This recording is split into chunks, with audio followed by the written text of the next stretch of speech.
ایک غیر مسلم نے مسلمان سے کہا، اگر تم میرے 3 سوالوں کا جواب دے دو تو میں مسلمان ہو جاؤں گا۔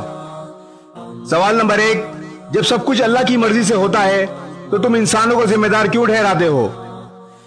سوال نمبر 2، جب شیطان آگ کا بنا ہوا ہے تو اس پر آگ کیسے اثر کرے گی؟ سوال نمبر 3، جب اللہ تمہیں نظر نہیں آتا تو تم اسے کیوں مانتے ہو؟ مسلمان نے جواب میں ایک پاس پڑا ہوا مٹی کا ڈھیلا اس کو دے مارا۔ اس کو بہت غصہ آیا اور اس نے عدالت میں مسلمان کے خلاف مقدمہ دائر کر دیا۔ عدالت نے مسلمان کو بلایا اور پوچھا، تم نے اس کے سوال کے جواب میں مٹی کا ڈھیلا کیوں مارا؟ مسلمان نے کہا، یہ اس کے تینوں سوال کا جواب ہے۔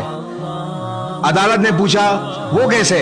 اس نے جواب دیا، پہلے سوال کا جواب یہ ہے کہ میں نے اسے مٹی کا ڈھیلا اللہ کی مرضی سے مارا تو اس کا ذمہ دار یہ مجھے کیوں ٹھہراتا ہے؟ دوسرے سوال کا جواب، انسان تو مٹی کا بنا ہوا ہے تو اس پر مٹی کے ڈھیلے نے کیسے اثر کیا؟ اور تیسرے سوال کا جواب یہ ہے کہ جب اس کو درد نظر نہیں آتا تو محسوس کیوں ہوتا ہے؟ غیر مسلم اپنے تینوں سوالوں کا جواب سن کر فوراً کلمہ پڑھ کر مسلمان ہو گیا۔ جو لوگ اللہ کی راہ میں نکل پڑتے ہیں، اللہ تعالیٰ ان میں صلاحیت پیدا کر دیتا ہے کہ کس موقع پر کیا بات کرنی ہے۔ اس ویڈیو کو شیئر ضرور کریں، ہو سکتا ہے آپ کے ایک شیئر سے یہ بات کسی کے دل میں اتر جائے۔